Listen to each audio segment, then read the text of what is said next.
أعوذ بالله من الشيطان الرجيم بسم الله الرحمن الرحيم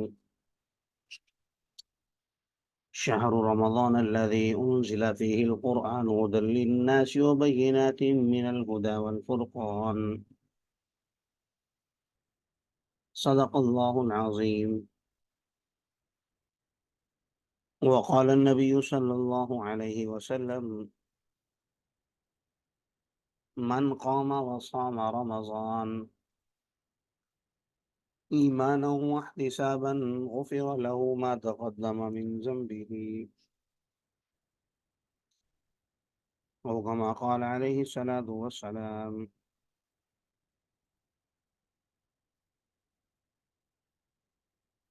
فرمایا رمضان کا وہ مہینہ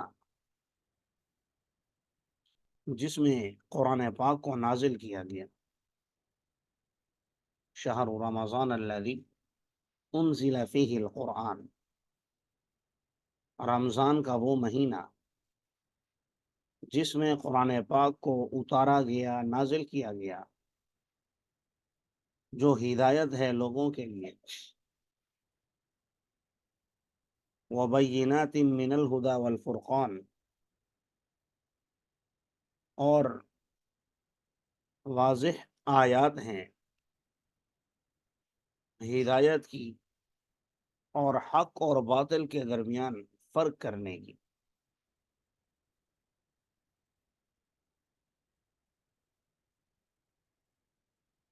فمن شہید منکم الشہر فلیصم، فرمایا جو شخص تم میں سے اس مہینے کو پالے تو چاہیے کہ وہ روزے رکھے۔ ومن كان مريضا او على سفر فعدة من ایام اخر، اور جو تم میں سے مریض ہو یا سفر میں ہو تو وہ دوسرے ایام میں شمار کر لیں۔ یرید اللہ بکم اليسر ولا یرید بکم العسر، اللہ تبارک و تعالیٰ تمہارے ساتھ آسانی کرنا چاہتے ہیں، تنگی کرنا نہیں چاہتے، اور تاکہ تم اس گنتی کو پورا کر لو۔ وَلِتُكَبِّرُوا اللَّهَ عَلَى مَا هَدَاكُمْ، اور اللہ کی کبریائی بیان کرو اس طریقے پر جس طریقے پر اللہ نے تمہیں ہدایت دی ہے۔ وَلَعَلَّكُمْ تَشْكُرُونَ، اور تاکہ تم شکر گزار بندے بن جاؤ۔ یہ اس مکمل آیت مبارکہ کا ترجمہ ہے جو آپ کے سامنے، جس کا تھوڑا سا حصہ لکھا ہوا ہے۔ چونکہ آج کا ہمارا موضوع ہے قرآن اور رمضان، تو اس آیت مبارکہ میں قرآن اور رمضان کا گویا پہلے جوڑ بیان کیا گیا ہے۔ رمضان کا مہینہ تو ویسے ہی مقدس مہینہ اور مہمان مہینہ، اور اللہ تبارک و تعالیٰ کی رحمتیں، برکتیں، وسعتیں سمیٹنے کا مہینہ۔ پھر اس میں سونے پر سہاگا یہ کہ اللہ تعالیٰ فرما رہے ہیں قرآن بھی ہم نے اسی میں نازل کیا۔ تو اس نے، قرآن نے اس کی برکت کو گویا چار چاند لگا دیے، جیسے محاورے میں بولا جاتا ہے۔ تو گویا ایک تعلق تو یہ ہو گیا رمضان اور قرآن کا کہ رمضان المبارک کے مہینے میں قرآن مقدس کو نازل کیا گیا۔ یاد رکھیے اللہ تبارک و تعالیٰ نے اس کائنات کا نظام مساوات پر نہیں رکھا، برابری پر نہیں رکھا، بلکہ عدل پر رکھا ہے، انصاف پر۔ برابری اس لیے نہیں ہے کہ کہیں، مثال کے طور پر اگر آپ دیکھیں تفصیلات میں اگر ہم جائیں تو اگر آپ انسانوں کو دیکھیں تو انسانوں میں، مخلوقات میں